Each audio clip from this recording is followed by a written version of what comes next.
Alrighty. Alright.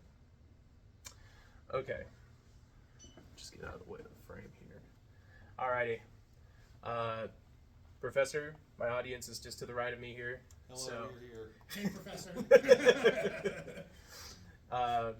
but I already introduced myself, and I'll just introduce myself again. My name is Joseph Bale, and today I wanted to share an idea I had after coming to your guys' store once. When I was working, I work over at Maverick on 51st Avenue in Yale, and one of your regulars came up to me buying a monster, and I saw that he was wearing a Magic the Gathering shirt. I grew up playing Magic. I haven't been playing in a long time because I'm at school. And we began talking, and he invited me to come play Magic the Gathering Commander here on Monday. I accepted, I came here, I sat down, and I got my butt handed to me immediately. It was honestly so much fun. I really enjoyed it. There was so much that the game has changed over, and the cards that I had now, they obviously need to be upgraded. And so after sitting in my car, after getting the beat down that I probably deserved, I whipped out my phone, and I started playing Pokemon Pocket. You guys might know what that game is. It's Pokemon cards on your phone. And one of the functions that game has is that to learn how to play the game better, to get a better game feel, it lets you rent a deck that has a certain play style. I really enjoyed that, and after coming here and having my curiosity sparked with playing this game again, I thought to myself, it would be really cool for a game store to have a rental system like Pokemon Pocket. And that's my idea for today. I want to present this idea because I did some more research on it, specifically for this final. And I believe it's an idea that will increase participation and longevity for the store as a whole, I should say. It's really simple. It's a proxy deck rental system. It's designed to help new and casual players enjoy trading card games without the upfront costs, while also benefiting the store as a whole. And this program lets players borrow decks made from proxies for unsanctioned, events at the store. Now, our goal is to make, or I shouldn't say our, but my personal goal is to make games more accessible, increase foot traffic, specifically for this store, and to boost sales, especially for singles and popular cards. And by doing this, I really believe that we can create a welcoming environment for players of all skill levels. And so, one of the problems I actually have with trading card games is the high cost of entry, you could say. And I feel like this really discourages new players or returning players. And I feel like casual players, they feel intimidated when they come in. Like, if you're not like me and you came in and got destroyed at a game that you really enjoyed, it might discourage you from coming back. And I understand that, but that's just not me. I feel thrilled to be able to learn more. And essentially, we're just losing customers before they even buy anything. So here's my proposed solution: that we create a library of decks made of clearly non-official proxy cards that players can rent and participate in casual store-run events. These decks cover beginner, intermediate, and advanced skill levels across multiple formats, and this lowers the barrier of entry and gets people playing right away, which was my idea for this entire idea, you could say. Now, let me talk about how it works. It's pretty simple. We create a library of 10 to 50 decks, and we organize them by archetype and skill level. And it's very simple for players to come in, rent the deck, and pay a small fee. I'm thinking around maybe $5 or $10 or whatever you guys decide to do, and they can participate in the event. And at the very end, decks are returned, and the main staff maintains and prints these proxies and fixes them, what have you.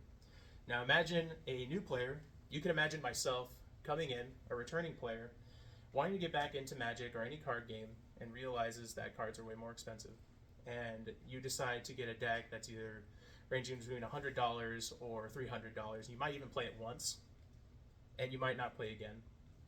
But if you were to come in and have the ability to rent a deck for maybe $5 or $10 and feel the enjoyment of playing Magic the Gathering again, I feel like that really increases the longevity of business in the store. And for me personally, I would come back here again and again every night. Personally. And let me show you guys why this works. I believe that new players can join immediately without financial barriers through this idea. And that with more players equals more lively events.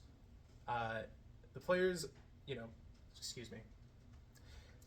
But players often buy real cards after testing decks. I know I do. If I go online and I'm building a deck on Moxfield or whatever website, I feel the drive to purchase that deck immediately.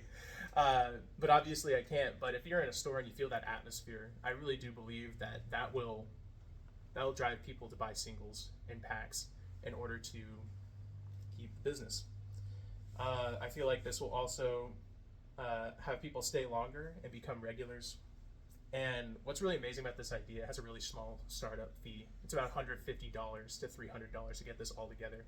Sleeves, printing out, and creating boxes for all these decks. And what was really interesting, I wasn't the first person to come up with this idea. There's actually other stores, I don't know here, but I know specifically around the country, that have practiced this idea and have seen success. Now, I want to talk about legal and policy compliance. You guys might be thinking that right now and how this could possibly work. I know that this program is only for unsanctioned events, for compliant and publisher rules. Obviously, Wizards of the Coast would probably shoot this down, if it wasn't. And that proxies, that proxies are clearly non-official in sleeves and distinct from real cards. And that they're clearly non-official. And we're obviously going to be following the casual play guidelines from MTG, Pokemon, Flesh and Blood, etc., what have you. This ensures players can enjoy the deck safely and legally. And pricing and revenue, I actually came up with 3 different options you guys could go about it, and they can be interchangeable here. The option 1 is free with event entry. When I was introduced to your store, I was introduced to the RSVP idea, where you RSVP, and then you confirm your spot at the table by essentially buying a pack of cards. And with that, you get a piece of candy or a Diet Coke. I really enjoyed that idea, and I feel like you could really implement that idea with the rental system. Instead of buying a pack, you can rent a deck and sit at the table. Option 2, simple rental fee, $5 to $10, depending on the skill level and the popularity of the deck.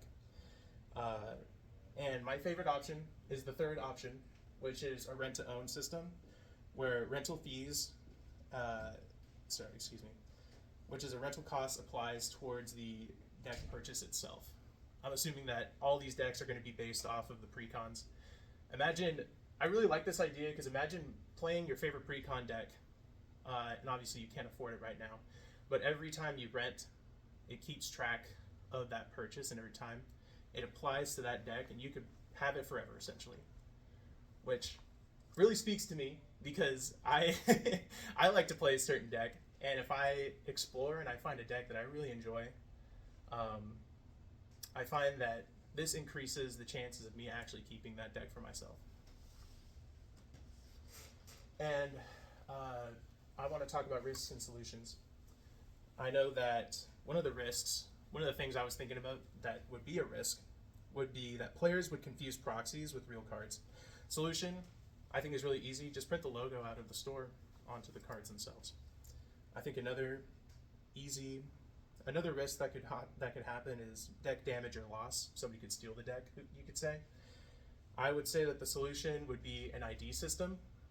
And with that, I really think that it would just be through like their phone number or ID, something you can keep track of. I know that when I came into the store, you guys asked for my phone number and my Gmail.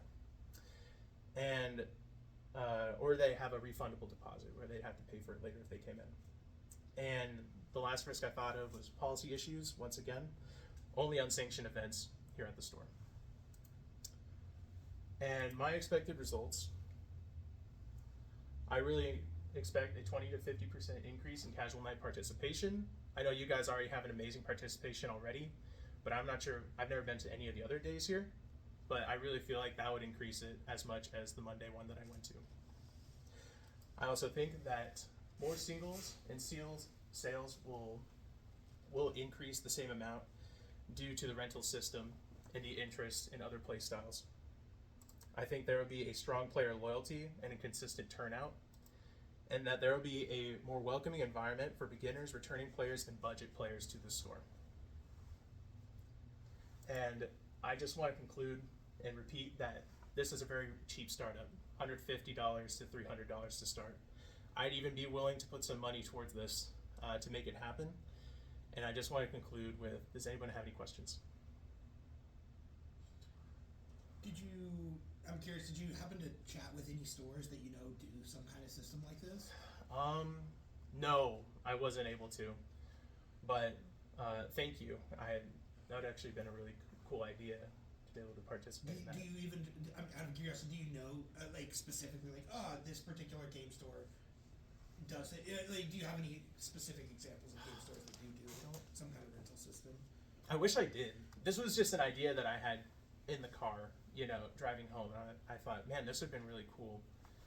And, doing my research, it never specifically implied which stores did this across the country, but it did inform me that there was.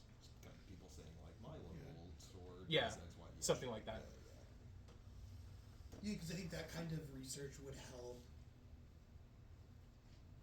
Bolster that.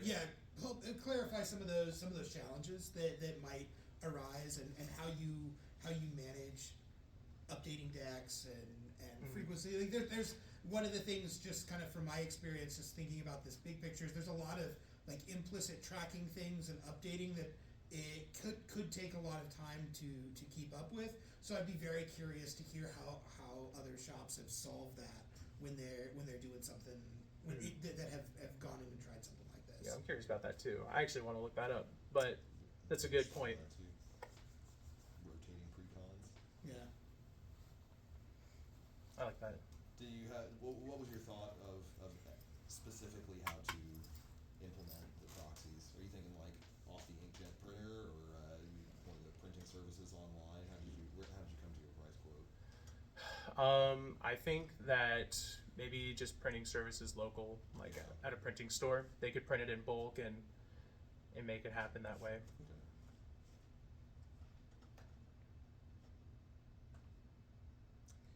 Do you envision, when you're thinking about the different kinds of decks, are you thinking only pre-cons, or potentially like maybe some, tournament level decks or anything like that that have been used? Oh, like that you mean could like find online like box CEDH and stuff like that?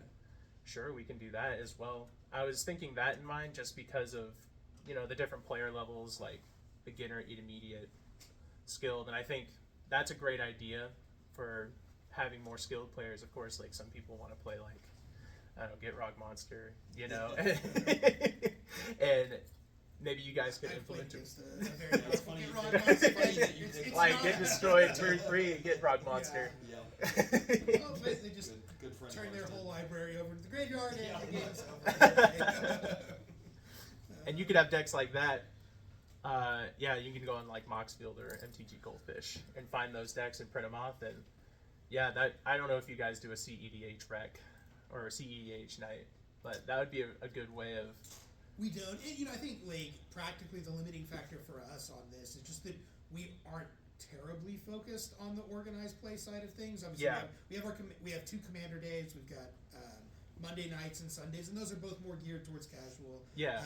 And then we have a Pokemon event once a week, and so unlike kind of more traditional game store, we are doing something like every night of the week. Yeah.